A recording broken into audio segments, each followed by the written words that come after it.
Shalom semuanya, kembali menjumpai Anda di program Bible Everyday. Kita akan belajar sama-sama Yeskiel pasal yang kedua. Ini tentang panggilan Yeskiel sebagai Nabi Tuhan, penyambung lidah Allah kepada umatnya. Jadi Yeskiel ini punya kemiripan dengan Yeremia. Sama-sama diutus untuk menyampaikan pesan Tuhan kepada bangsa Israel. Bedanya adalah Yeremia menyampaikan pesan Tuhan ketika mereka belum dibuang. Namun Yeskiel menyampaikan pesan Tuhan ketika bangsa Israel sudah berada dalam pembuangan di Babel sana. Namun berita yang disampaikan kurang lebih sama, bahwa mereka harus bertobat.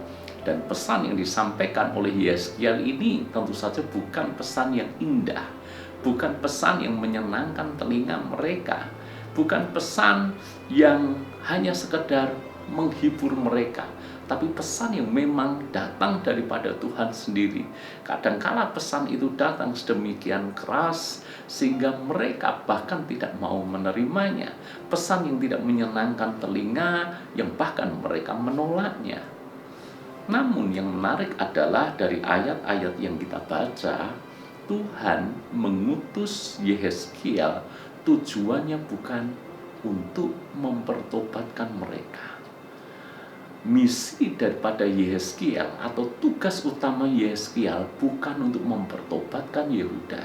Tugas utama Yeskiel adalah menyampaikan pesan Tuhan apa adanya. Dan ini adalah dua hal yang berbeda. Mari kita coba dalami lebih lanjut dari ayat-ayat yang kita baca ini. Ayat 3. Firman-Nya kepadaku, hai anak manusia, aku mengutus engkau kepada orang Israel, kepada bangsa pemberontak yang telah memberontak melawan aku. Mereka dan nenek moyang mereka telah mendurhaka terhadap aku sampai hari ini juga. Sekali lagi ditekankan bahwa Yeskiel diutus kepada bangsa Israel, bangsa yang pemberontak itu. Kepada keturunan inilah yang keras kepala dan tegar hati, aku mengutus engkau, dan harus kau katakan kepada mereka, beginilah firman Tuhan Allah. Jadi tugas Yeskiel apa? Menyampaikan pesan Tuhan, menyampaikan firman Tuhan apa adanya. Dan baik mereka mendengarkan atau tidak, sebab mereka adalah kaum pemberontak, mereka akan mengetahui bahwa seorang nabi akan di tengah-tengah mereka. Dan engkau anak manusia, janganlah takut melihat mereka maupun mendengarkan kata-katanya. Biarpun engkau di tengah-tengah onak dan duri, dan engkau tinggal dekat kalajengking, janganlah takut mendengarkan kata-kata mereka, dan janganlah gentar melihat mukanya, sebab mereka adalah kaum pemberontak. Sampaikanlah perkataan-perkataanku kepada mereka, baik mereka mendengarkan atau tidak, sebab mereka adalah pemberontak. Ini poinnya. Tuhan menyuruh Yeskiel untuk menyampaikan perkataan-perkataan Tuhan, tidak peduli mereka menerima atau tidak. Jadi sekali lagi, seperti yang saya sampaikan di depan, tugas utama Yeskiel bukan mempertobatkan Israel. Itu bukan bagian Yeskiel. Bagian Yeskiel adalah menyampaikan pesan Tuhan apa adanya, tanpa takut, tanpa kompromi. Soal apakah bangsa Israel mendengar atau tidak, itu sudah di luar tanggung jawab Yeskiel. Itu menjadi tanggung jawab bangsa Israel sepenuhnya. Kalau mereka mendengarkan dan mereka bertobat, puji Tuhan, Tuhan memulihkan mereka. Tapi kalau mereka mengeraskan hati, mereka tetap memberontak kepada Tuhan, itu pilihan mereka sendiri. Dan keberhasilan dalam pelayanan Yeskiel sama sekali tidak diukur apakah bangsa Israel bertobat atau tidak. Justru keberhasilan Yeskiel dalam pelayanan diukur dari apakah dia setia memperkatakan firman Tuhan apa adanya, tanpa takut, tidak menambahi dan juga tidak mengurangi. Kalau kita melihat atau kita mengukur keberhasilan sebuah pelayanan, hanya diukur dari apa yang tampak kasat mata, dari jumlah orang yang diselamatkan, orang yang bertobat misalnya, Maka saya bisa mengatakan pelayanan Yeremia adalah pelayanan yang gagal. Sebab sekalipun Yeremia bertahun-tahun memperingatkan umat Tuhan, menyerukan suara pertobatan, tapi bangsa Yehuda tidak bertobat sama sekali. Kalau demikian, apakah pelayanan Yeremia bisa dikatakan gagal karena tidak ada orang yang bertobat? Tentu saja tidak.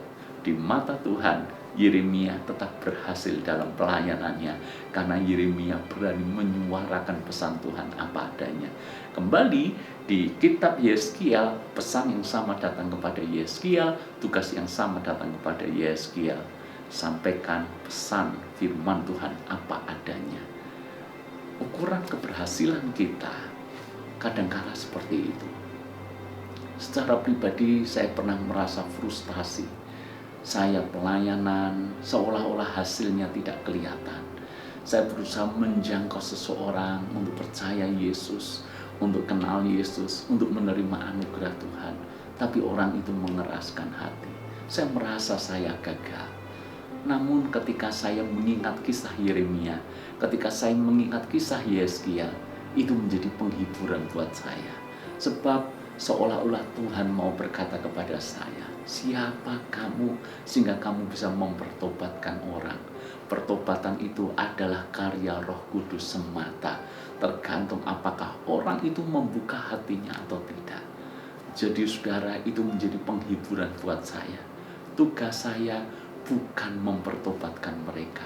Tugas saya adalah mewartakan Injil kepada mereka. Kalau mereka buka hati, puji Tuhan. Tapi kalaupun tidak, itu sudah di luar tanggung jawab saya. Maka hal yang sama saya mengajak Anda semuanya untuk menjadi pewarta Injil, menyampaikan pesan Tuhan, firman Tuhan, membawa banyak orang kepada Kristus, menginjili mereka. Soal apakah mereka menerima Injil yang Anda beritakan, itu sudah bukan menjadi tanggung jawab Anda. Memang kita perlu menginjil dengan hikmat, memang kita perlu menginjil dengan cara yang efektif, dengan cara yang tepat. Dan tentu saja kita butuh Roh Kudus menolong dan memampukan kita. Namun bagaimanapun juga keputusan itu ada pada mereka, bukan pada kita. Jadi tugas kita adalah menjadi penyambung lidah Allah.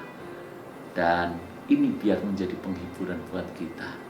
Buat kita yang mungkin selama ini merasa gagal dalam pelayanan, karena mungkin seolah tidak ada buah yang terlihat dari apa yang kita kerjakan.